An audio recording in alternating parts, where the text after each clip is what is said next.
Hello दोस्तों, astro stock prediction में आपका स्वागत है। नक्षत्र ज्योतिष, कृष्णमूर्ति ज्योतिष, अष्टक वर्ग, न्यूमरोलॉजी, इन सभी शास्त्रों का यूज करके आने वाले दिन का प्रेडिक्शन मैं बोलने जा रहा हूँ। आने वाला दिन 8 मई 2025 यानी गुरुवार, निफ्टी का एक्सपायरी का दिन।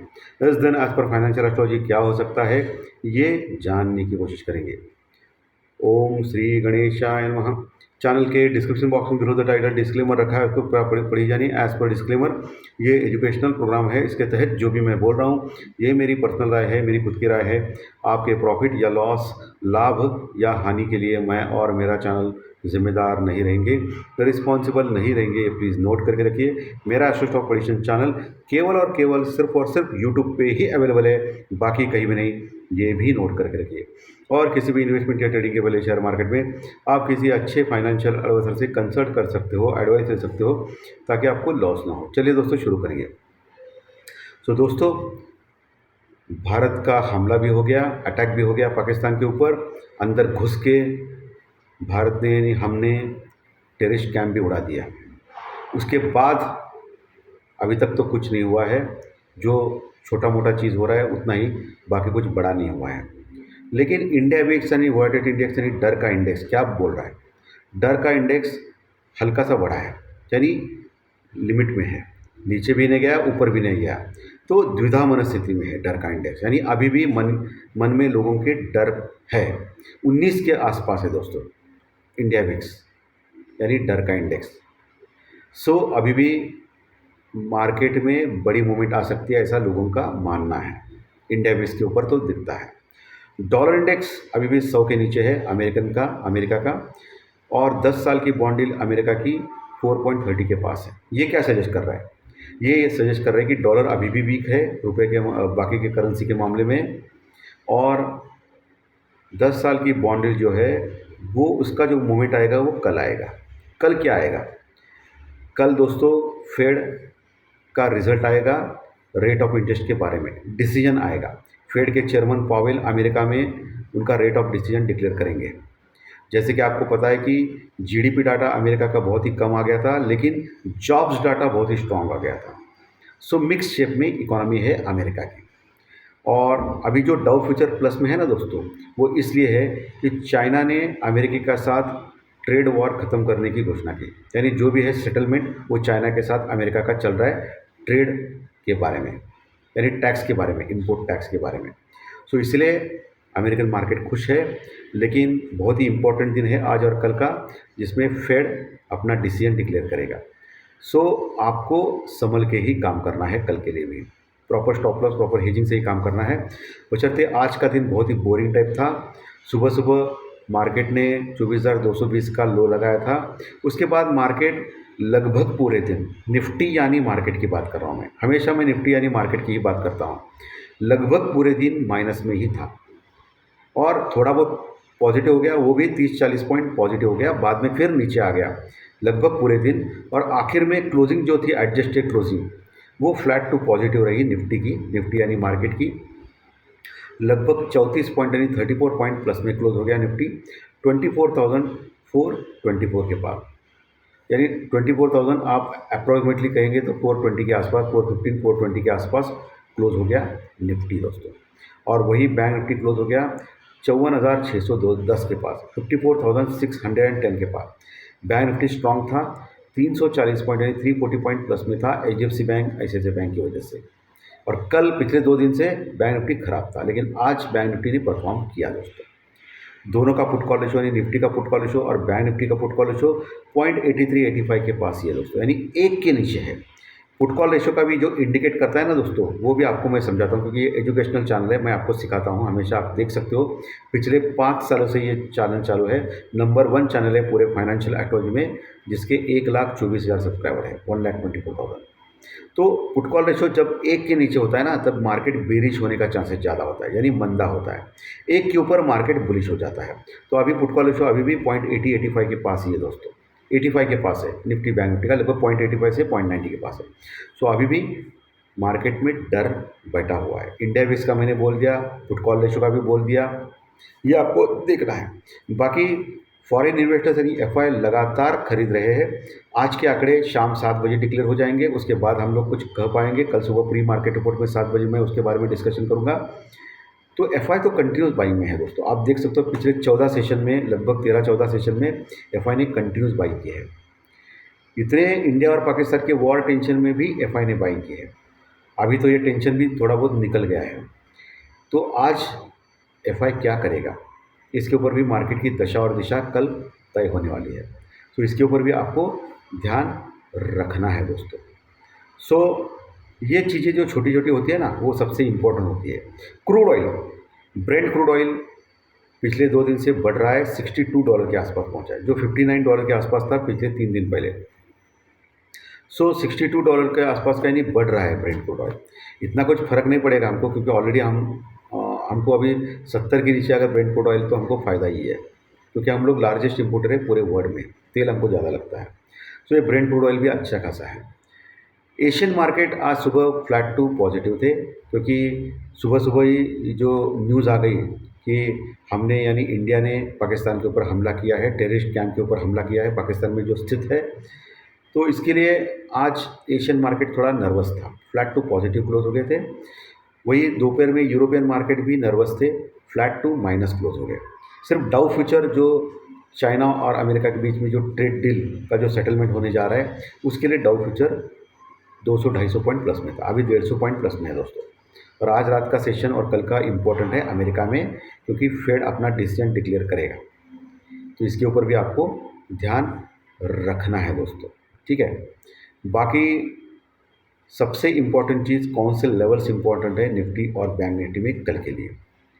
कल सुबह प्री मार्केट रिपोर्ट में 7 बजे मैं और क्लियरेंस दे दूंगा इसके ऊपर, और सेक्टर्स और स्टॉक्स के बारे में डिस्कस करेंगे। लेकिन अभी जो फिलहाल है, निफ्टी में नीचे आपको 24,300 का लेवल आपको मार्क करके रखना है, जो भी बहुत इंपॉर्टेंट सपोर्ट है। और आज का जो लो है 24,220, यानी मोटा मोटी मान ले 24,200, 200 से लेकर 250 का जो एरिया है, प्रदेश है 24,200 से लेकर 250, ये भी एक सपोर्ट का काम कर सकता है कल के लिए निफ्टी में दोस्तों। अगर गलती से 24,200 टूट गया किसी बड़ी न्यूज़ की वजह से, तो फिर 24,000 एक स्ट्रॉन्ग सपोर्ट है। 24,050 निफ्टी में, उसके नीचे 23,800 23,800 एक स्ट्रॉन्ग सपोर्ट है, जहाँ अच्छी पुट राइटिंग है। पुट राइटर्स यानी तेजी करने वाले लोग, कॉल राइटर्स यानी मंदी करने वाले लोग। तो 23,800 के नीचे बहुत खराब हो जाएगा मार्केट, ही आपको ध्यान में रखना है। ऊपर का लेवल वही है 24,500 550 बड़ा रजिस्टेंस वर्कआउट लेवल रह सकता है कल के लिए निफ्टी में 24,500 उसके ऊपर 24,600 से लेकर 650, ये भी एरिया स्ट्रॉन्ग रजिस्टेंस वर्कआउट का लेवल रह सकता है कल के लिए निफ्टी में 24,600 से लेकर 650। अगर वहाँ गया और फिर नीचे आ गया तो वहाँ से शॉर्टिंग या पुट लेने का अच्छा खासा चांस बन सकता है। लेकिन जो भी करना है आपको प्रॉपर स्टॉप लॉस और प्रॉपर हेजिंग से करें, अपना कैपिटल बचाए।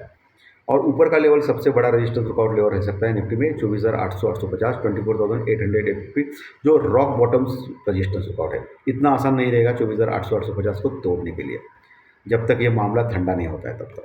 और सबसे बड़ा रजिस्टेंस वर्कआउट लेवल 25,000 का है, 25,000 का है, जो बहुत बड़ा रजिस्टेंस वर्कआउट लेवल रहेगा।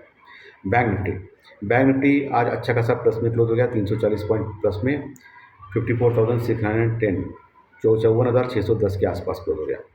नीचे 54,000 का मजबूत सपोर्ट है। आज का जो लो है बैंक निफ्टी में वो 53,920 के आसपास का है, यानी 54,000 का लेवल भी तोड़ा था बैंक निफ्टी ने, लेकिन तुरंत उसको कवर किया और 54,000 के ऊपर आ गया, 54,000 के ऊपर। सो मोटा मोटी अगर राउंड अबाउट कर रहे हैं तो 54,000 का लेवल बैंक निफ्टी में कल के लिए बहुत ही इंपॉर्टेंट हो सकता है। कितना? 54,000 का। ये अगर टूट जाता है और टिकता है आधा घंटा नीचे, तो फिर 54,800 54,500, उसके नीचे 54,300 और 54,000 यानी 54,000, ये मजबूत सपोर्ट है। 54,000 सपोर्ट है, 54,300, 54,500, 54,800 ये सपोर्ट है। अगर 54,000 का लेवल टूट गया तो 53,800, 53,500, 53,300 और 53,000 ये सब सपोर्ट रहेंगे। मैंने गलती से 54,000 बोला, यानी 54,000 बोला, तो उसके जगह पे 53,000 ये आपको सुनना है। तो 54,000 का लेवल अगर ब्रेक होता है नीचे तो 53,800, 53,800, 53,500 यानी 53,500, 53,300 यानी 53,300, और नीचे इंपॉर्टेंट सपोर्ट बैंक निफ्टी का 53,000 यानी 53,000 है। ये आपको ध्यान में रखना है कल के लिए। और कल के लिए मेजर रेजिस्टेंस यानी रुकावट लेवल 55,000 का हो सकता है बैंक निफ्टी में, 55,000 का लेवल। उसके ऊपर अगर टिक गया तो फिर 55,300, 55,500 ये लेवल आ सकता है बैंक निफ्टी में। अभी फॉरेन इन्वेस्टर्स की इंडेक्स में यानी निफ्टी बैंक निफ्टी सेंसेक्स में जो लॉन्ग पोजीशन है वो है लगभग 49% और शॉर्ट पोजीशन अभी भी 51% का है। अभी भी शॉर्ट में यानी बराबर का मामला है, 50-50% का, ऐसा आप मान सकते हो लॉन्ग शॉर्ट के मामले में। तो अभी भी वो शॉर्ट पोजीशन जो अपनी है 50% की, वो कम करने के लिए तैयार नहीं है एफआई। सो वो भी अभी असमंजस में है।